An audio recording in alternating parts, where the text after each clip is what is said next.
1975년 한국에서 태어나 그로부터 1년 뒤 미국으로 입양된 레베카 킴멜 씨. My adoptive parents had been sent a photo of a girl who I thought, I grew up thinking was me. But growing up, with this photograph, I never thought she looked like me.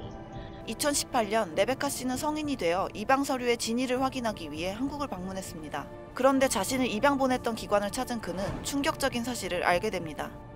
I totally bought into the found with the paper slip lie. And, such a document didn't exist. It was a fake, made up lie. 레베카 씨는 1976년 당시 가짜 서류 속 아동이 죽거나 병이 드는 등 해외로 입양될 수 없는 상황에 처하자 자신이 그 아동 대신 입양된 것으로 추정된다고 말합니다. For me, it's really impossible to find my biological parents because I have no real information about my orphan identity. And that to me is a heinous crime. 레베카의 여정은 왜 이렇게 험난한 걸까요? 도대체 그의 진짜 입양 서류는 왜 사라진 걸까요? 그 답을 찾기 위해서 우리는 한국의 해외 입양 과정을 면밀히 살펴볼 필요가 있습니다. 현재는 지자체에서 진행하지만 작년까지 민간 입양기관에서 아동을 입양 보내기로 결정한 부모와 상담을 했습니다. 상담을 거친 부모는 일주일 동안 정말 입양을 진행할지 고민하죠. 일주일 뒤 부모가 입양 진행을 결심하면 입양 동의서를 작성하게 되고 민간 입양기관의 회장 등이 이를 지자체에 제출합니다. 이후 민간 입양기관은 우선 아동이 국내에서 입양될 수 있도록 노력합니다. 2007년 도입된 국내 입양 우선 추진제에 따라 이런 아동에 대해 먼저 5개월 동안 국내에서 입양을 추진하는 게 의무이기 때문이죠. 5개월이 지나도 국내에서 양부모를 찾지 못한다면 그때 해외 입양이 진행됩니다. 국내의 민간 입양기관은 외국의 민간 입양기관과 소통하며 외국의 양부모를 찾아 심사하는 과정을 거친 뒤 그와 아동의 결연을 성사시킵니다. 결연 과정에서 국내 민간 입양기관은 외국의 양부모로부터 수수료 명목의 돈을 받게 되죠. 이후 외국의 양부모가 국내 가정법원에 입양 신청서를 제출하고 이를 법원이 허가하면 이제 아동은 해외로 떠나게 되고 해외 입양은 완료됩니다.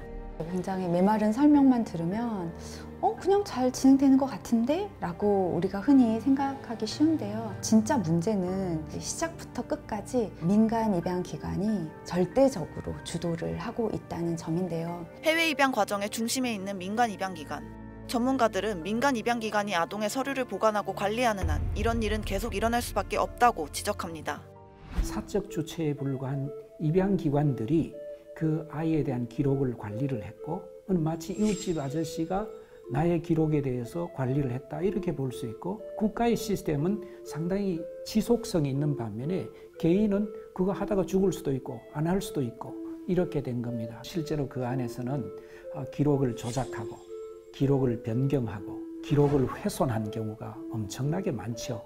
왜냐하면 불이 타서 없어졌다, 홍수가 났다, 회사가 문을 닫았다 이런 식으로 해서 실제로 기록의 유실, 변조, 위조 이런 일들이 광범위하게 일어났습니다.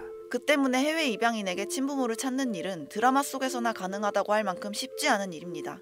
I talk to and am connected to so many adoptees, Korean adoptees around the world, and even though some of us have had good lives and have had good parents, not all of us have. When we come back to Korea and we try to find out who we were, who our parents were or are, it's almost impossible in many cases. 2015년부터 5년간 한국을 방문해 가족을 찾으려 시도한 해외 입양인 가운데 친부모의 기록이 남아있고 연락이 닿아 기록 공개를 허락받은 비율은 고작 15%에서 20%.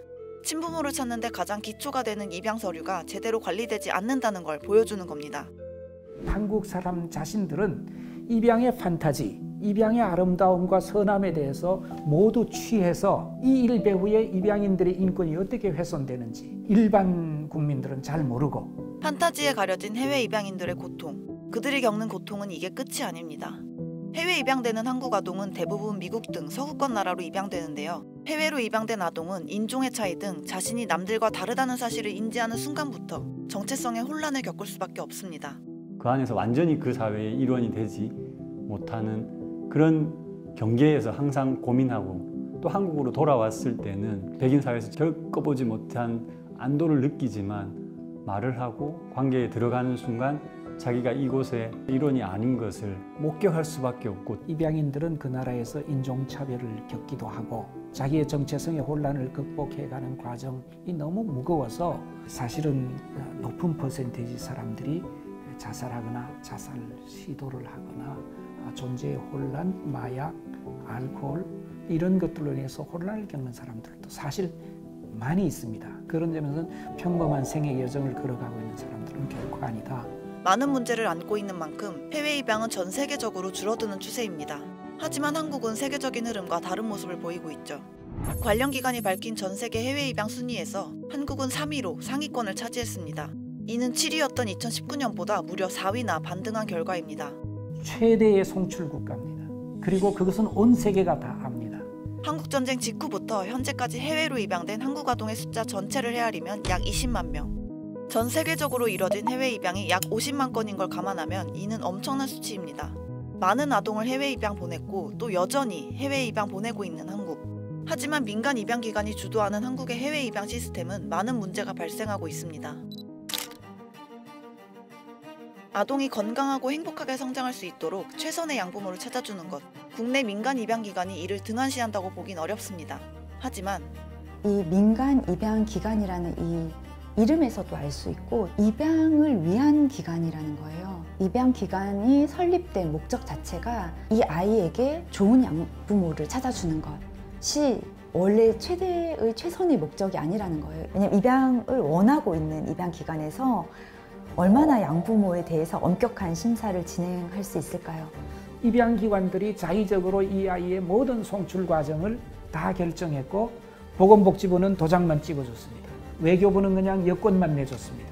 한국 아동이 해외 입양된 뒤 양부모의 학대와 파양 등으로 신변이 위험해지거나 심지어 사망하는 사건이 심심찮게 보도되는 현실. 민간 입양기관은 해외로 입양된 아동의 근황에 대해 아동권리보장원에 보고를 합니다. 하지만 많은 전문가가 한국 정부가 이 보고를 받고 어떤 조치를 취했는지 한 번도 들어본 적이 없다고 입을 모읍니다. 보고는 하는데 실제로 그거에 대한 우리 대응이 이루어졌다라는 걸 본 적이 없어서 우리가 현수군 사건이 일어났을 때 2014년입니다. 입양된 가정에서 학대를 당했다. 거기에 대해서 사실상 한국 정부가 할 수 있는 일은 없었고 해외로 입양 보낸 아이에 대해서 사후 관리를 해서 그 아이의 인권을 온전히 보호할 수 있다라고 하는 것은 사실상 불가능하다. 2019년 유엔 아동권리위원회도 한국 정부가 다양한 파양 문제를 해결하기 위해 모니터링을 잘 이행하고 있는지 지적한 바 있죠. 민간 입양기관이 외국의 양부모로부터 수수료 명목에 돈을 받는 것 또한 비판을 피하기 힘듭니다. 아동이 입양되는 과정에서 돈이 오가는 것. 별다른 설명이 없어도 무언가 이상하다는 걸 느낄 수 있죠. 해외 입양에 있어서 입양 기관이 양부모로부터 받는 여러 가지 이런 금액들은 아동이 거래 대상이라든지 금전적인 어떤 대가로서 활용될 수 있는 부분이 있기 때문에 이를 엄격하게 금지하고 있는데 입양을 보낼수록 그 기관의 사업에 이익이 되고 입양을 보낸 것 자체가 정체성 그 자체인 기관이 아이를 보호하고 입양을 결정하면 입양만을 결정하게 되겠죠.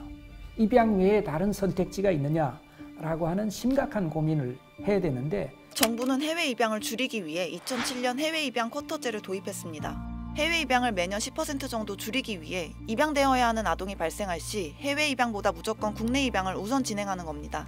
또 2011년엔 입양특례법을 개정했죠. 입양을 신고하는 것에서 정부가 허가하는 것으로 입양 과정 일부를 바꾼 것이었습니다.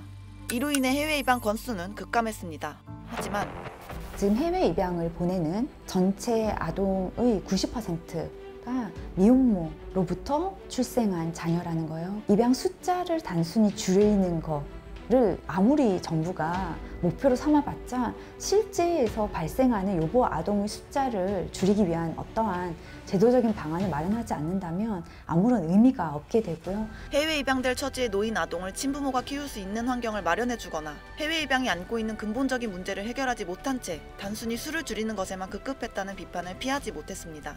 해외 입양 가는 대상이 되는 요보 아동은 거의 출생한 지 1, 2년 안에 아동이거든요. 나이가 많아봤자 3, 4살, 한 5살 그 정도로 굉장히 어린 아이예요. 자신의 인생이 걸린 일이지만 아무것도 할 수 없는 아동들. 그만큼 모든 과정에서 신중을 기해야 하는 해외 입양. 하지만 한국의 해외 입양 과정은 이미 많은 문제를 안고 있고 이 문제들을 통해 해외 입양이 아동의 미래와 행복을 최우선으로 고려하기보다 입양을 원하는 양부모와 입양의 성립 그 자체에 더 치중돼 있다는 걸 알 수 있습니다. 모두가 100점짜리 입양은 될 수 없어요. 양자가 이 입양에 대해서 어떠한 평가를 내릴지까지는 우리는 알 수가 없다라는 얘기예요. 다만 우리가 제도적으로 보완할 수 있는 부분에 한해서는 최선으로 보호를 해야 된다라는 것이고요. 50년 넘게 지속되어 온 한국의 잘못된 해외 입양 시스템. 국제기구는 수십 년 전부터 한국의 헤이그 국제아동입양협약 가입을 권유했습니다. 헤이그 협약이 만들어진 이유 일부 한국 때문이었습니다. 헤이그 국제아동입양협약은 1993년 헤이그 국제사법회의에서 채택하고 1995년 발효한 다자간 협약입니다. 이 협약에 가입한 나라의 경우 해외 입양을 진행할 때 아동의 근본적인 권리를 존중하며 해외 입양이 아동의 입장에서 최우선인지 판단합니다. 또 입양 과정에서 부당한 금전적 거래가 생기지 않도록 방지해 입양 과정에서 유괴나 인신매매 등이 이뤄질 수 없게 막고 아동이 해외에서 영주권 등을 안전하게 획득할 수 있도록 합니다. 특히 협약에 가입한 나라들 간의 해외 입양이 이뤄지는 경우 양부모의 자격 심사도 수령국의 민간 입양 기관이 아닌 정부가 맡습니다. 프랑스는 미국에 이어서 전 세계적으로 2번째로 해외 입양을 많이 하는 국가였거든요.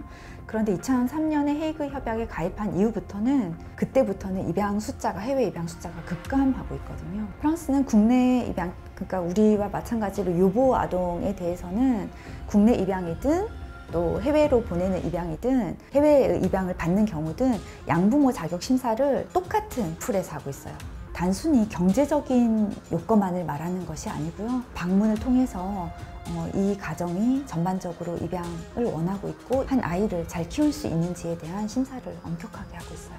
엄청나게 어렵다라는 거예요. 그 양부모 자격을 획득하기가. 한국은 2013년도에 헤이그 국제아동입양협약에 서명했습니다. 하지만 그 이후 10년 가까이 비준하지 않고 있습니다.